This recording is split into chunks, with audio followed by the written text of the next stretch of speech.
Fala galera, JNC, tudo bem?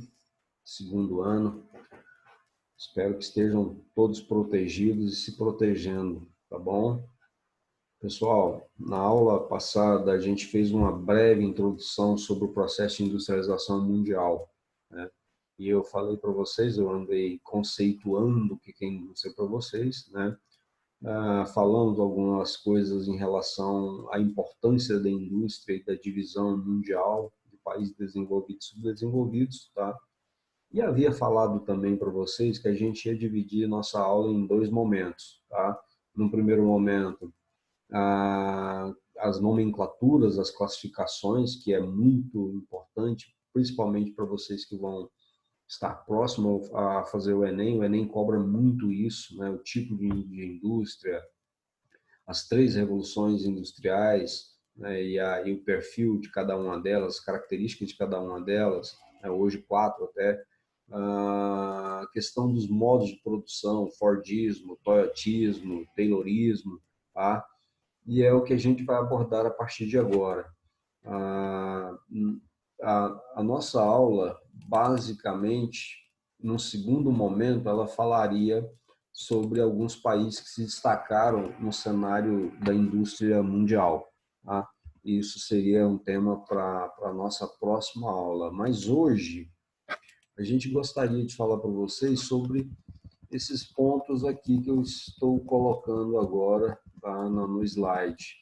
A primeira coisa, quando a gente fala em industrialização, é classificar o que realmente a gente, quais os tipos de indústrias que existem, né?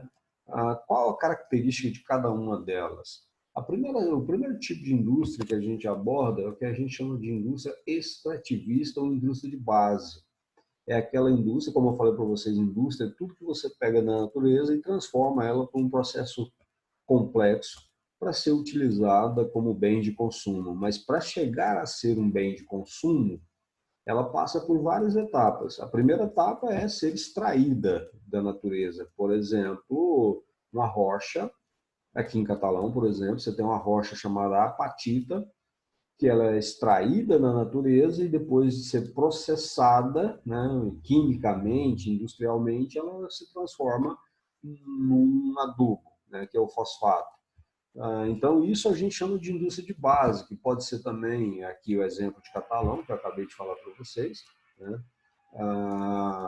Aqui nós temos a Petrobras, o petróleo também é uma indústria de base, né, que ela dá... Por que base, professor? Porque ela dá base, sustentação para todos os outros modos de indústria que virão depois, tá? Intermediária, de consumo e tudo mais.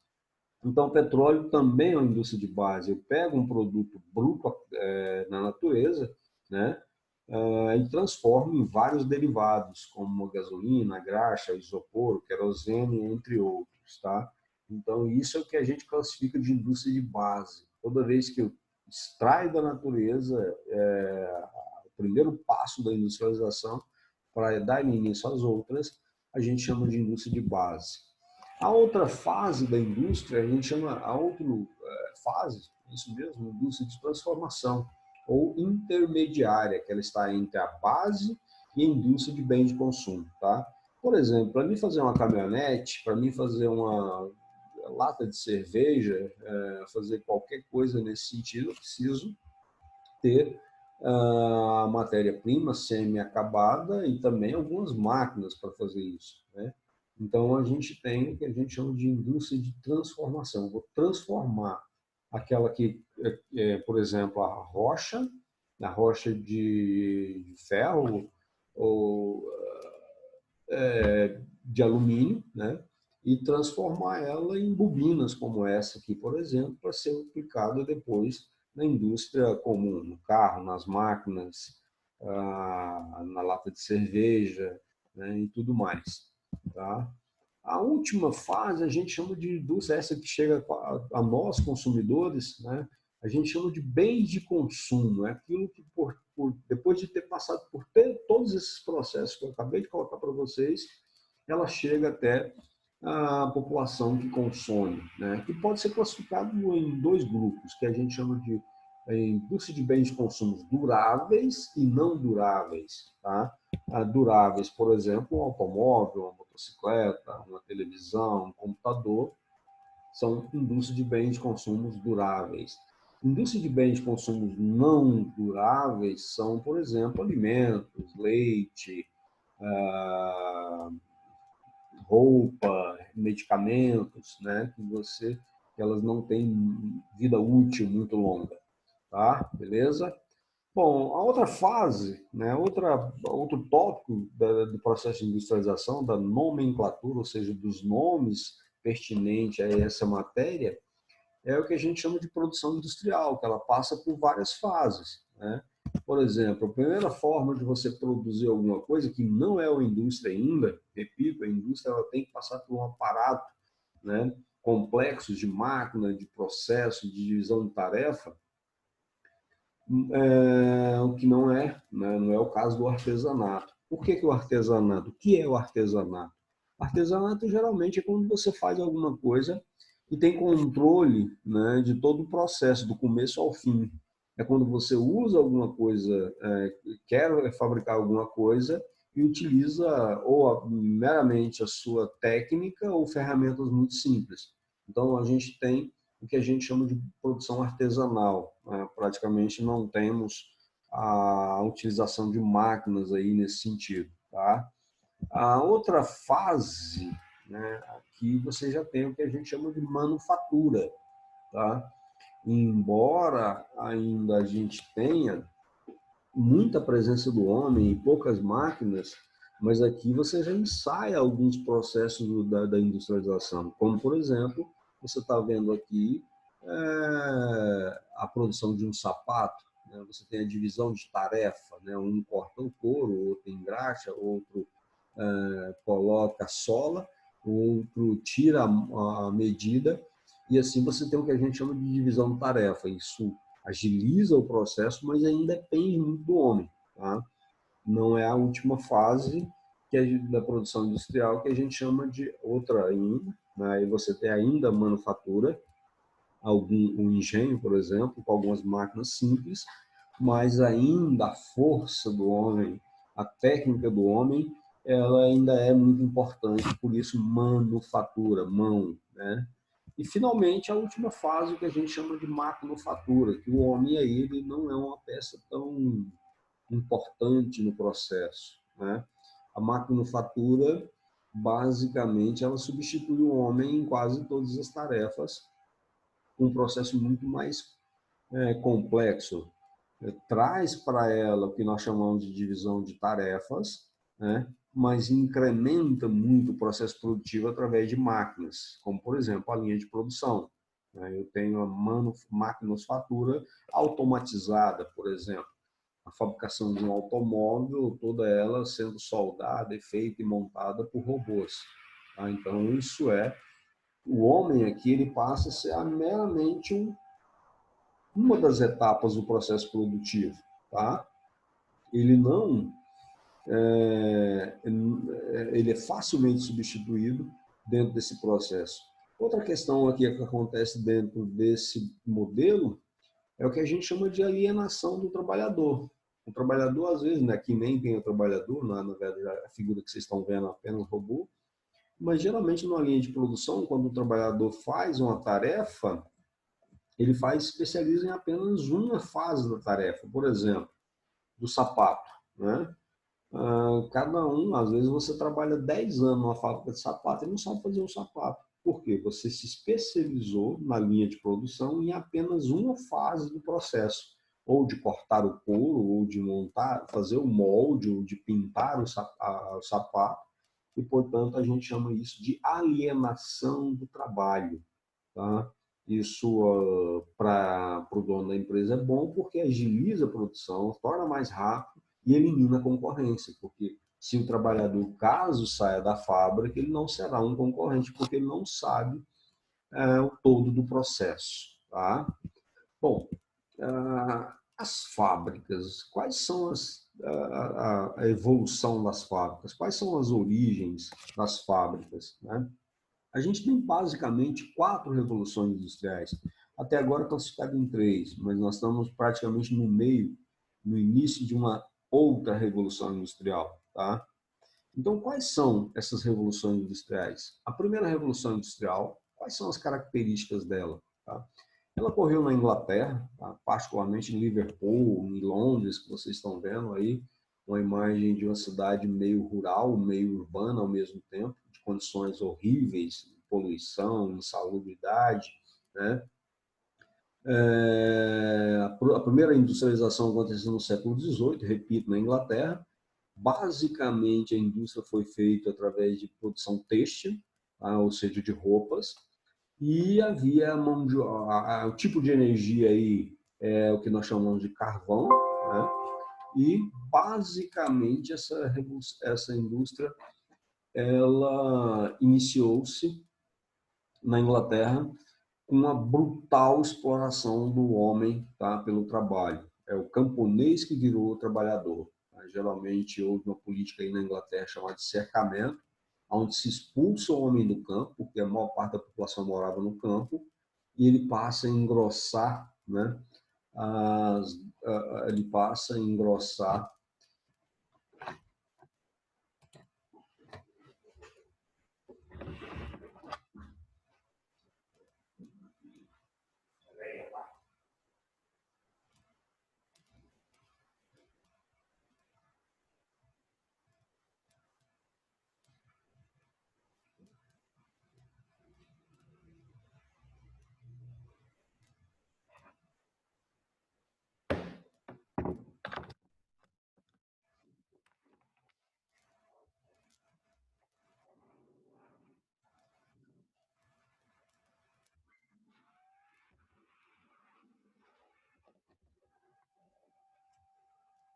então ele passa, voltando aqui, a minha bateria do Paulo aqui, ele passa a engrossar a fila de mão de obras disponível para a fábrica. Tá? Então, essas são as primeiras características da primeira Revolução Industrial.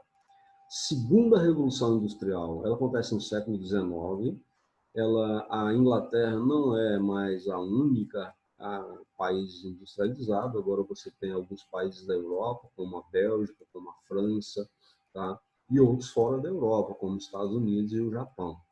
A segunda revolução industrial ela é marcada também pela descoberta do petróleo. Tá? Antes você tinha o carvão, né?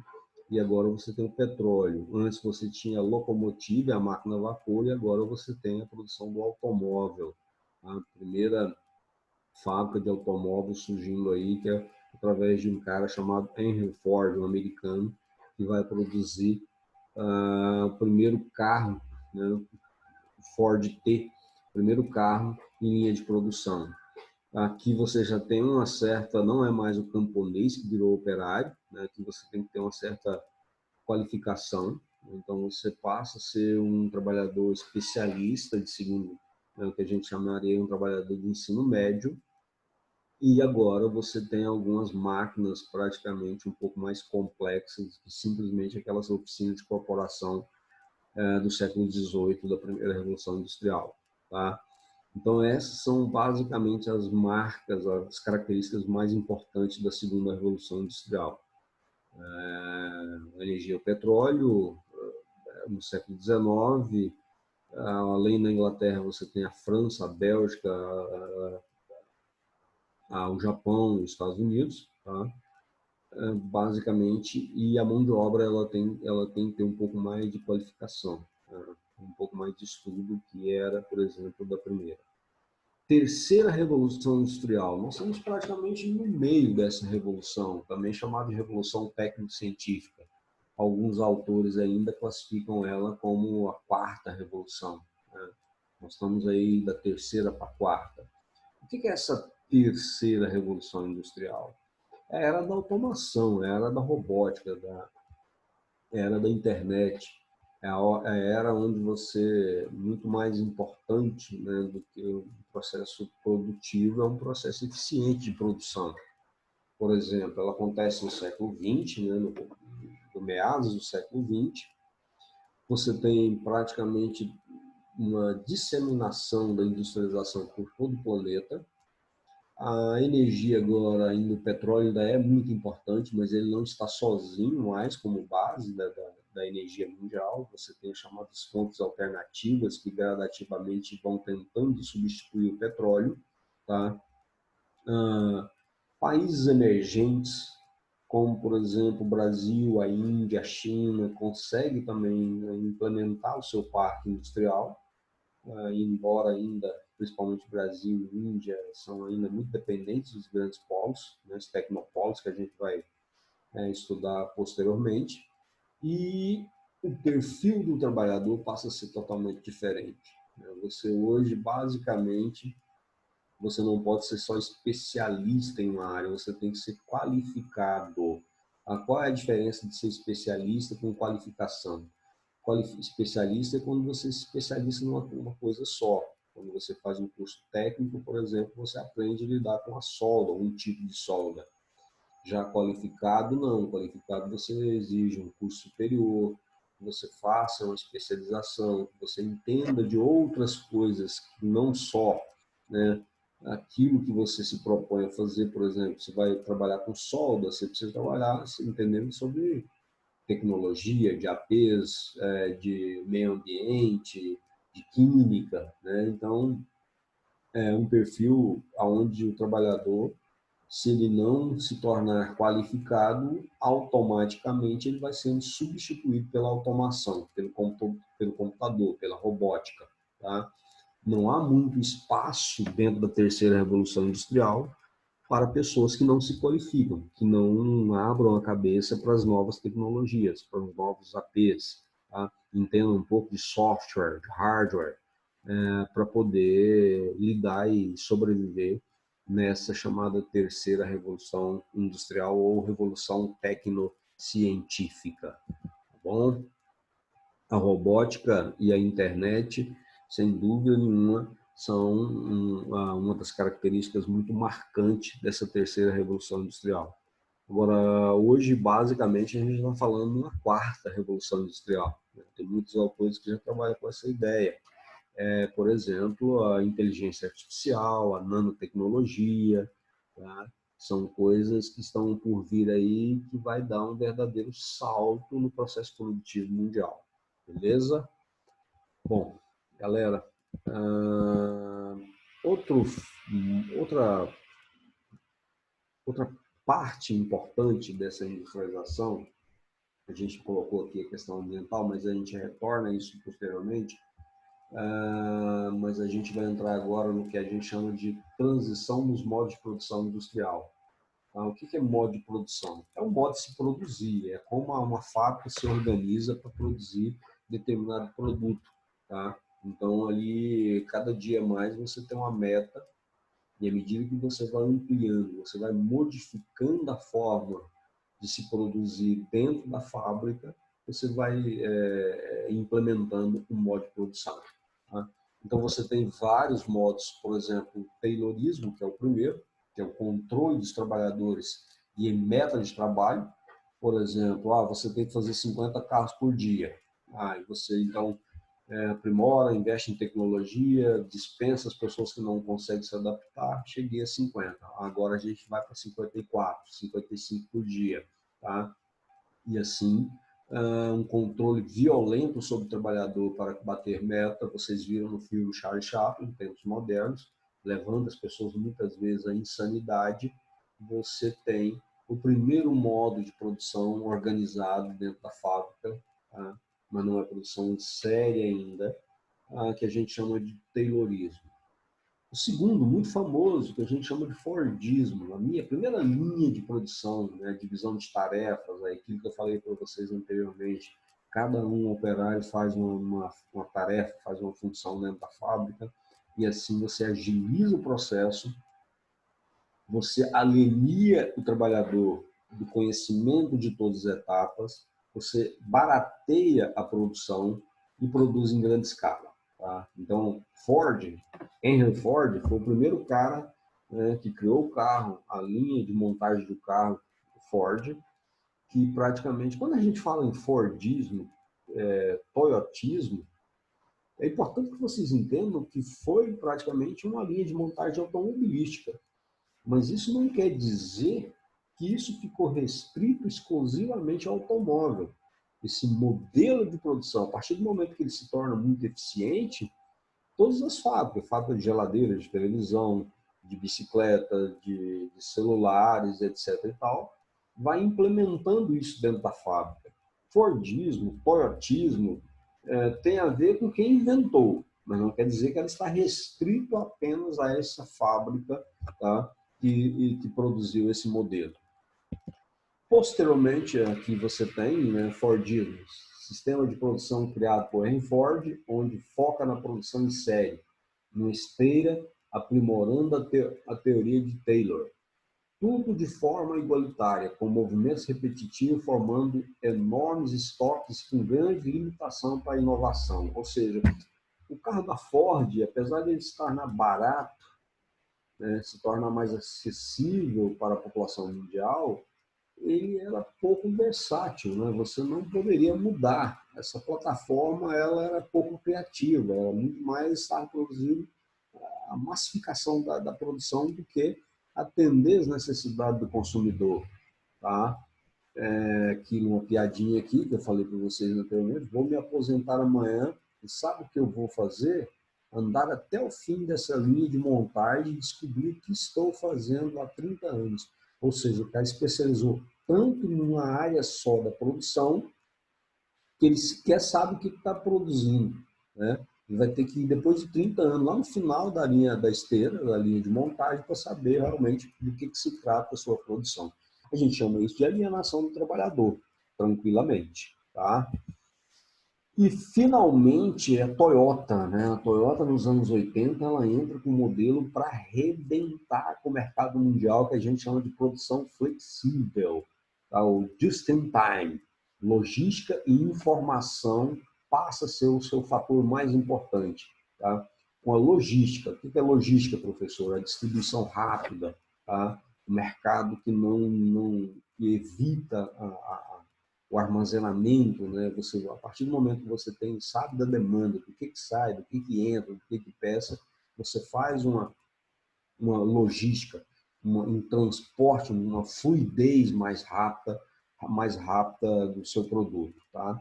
Então, isso permite uma coisa muito interessante, que é a diversificação do produto. Diferentemente de Henry Ford, tá?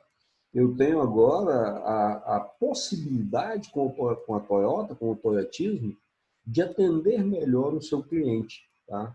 Olha, por exemplo, se eu quero um Corolla, sei lá, se eu quero um Corolla amarelo, né? Se eu quero um carro, uma Toyota que anda no meio da selva amazônica, vamos produzir para ele um carro que ande na Amazônia, tá? Um carro diferenciado. Então, o toyotismo ele permite isso. Tá? A partir do momento que eu crio uma logística, uma informação, eu também produzo uma diversificação do produto, que é muito importante, porque agora você não vai ter só um carro como T, né? Só de uma cor, só de um modelo. Eu tenho vários modelos. Veja bem, repetindo sempre, tudo isso foi criado na Toyota, no entanto, foi transferido para todas as fábricas, tá? Pela LG, pela Ford, foi absorvida pela Honda, tá? Então, isso é muito importante de se dizer. Não fica restrito apenas ao nome. Volvismo, tá? O volvismo, eu posso dizer para vocês que ele é muito pautado na criatividade humana. Né? Hoje, o que você tem, por exemplo, como grandes corporações como o Google, a Apple, a Microsoft, ela, muito mais do que produzir em grande escala, ela precisa de inovação, ela precisa de produzir, ela precisa de atender cada dia um mercado e um consumidor mais exigente. Tá? E eu não tenho, com certeza, a possibilidade de produzir produtos mais afinados com o meu consumidor se eu tenho meus trabalhadores tolhidos, sem liberdade, sem capacidade de pensar. Então, o volvismo inaugura um modelo onde o ser humano é muito importante, ele tem mais liberdade, porque quando você tem mais liberdade, você cria mais. Tá? Então, Por exemplo, lá na Volvo, se você tem muitas mulheres, se essas mulheres são boas de trabalho, mas boa parte delas tem filhos, crianças, por que não criar uma creche dentro da empresa, ao invés de eu perder uma mão de obra de grande importância para a minha empresa, né? Então, eu humanizo as relações, eu humanizo e assim eu tenho pessoas mais criativas.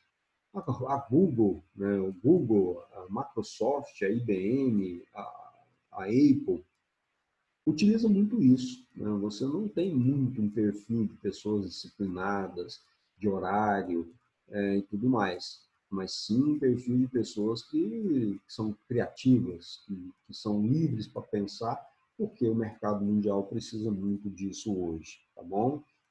Bom, na próxima aula a gente vai falar como todo esse modelo, principalmente o toyotismo, ele provocou uma desconcentração industrial. Tá? Os Estados Unidos, que tinha ali numa cidade do automóvel, chamada de Detroit, que tinha as maiores mercados, né, de automóveis do planeta, que era a Ford, a GM, a Chrysler, ela praticamente foi engolida por esse modelo de produção flexível da Toyota. Mas, posteriormente, quando a gente for trabalhar a questão da industrialização norte-americana, a gente vai abordar isso. Valeu? Então, um abraço para todos e até mais.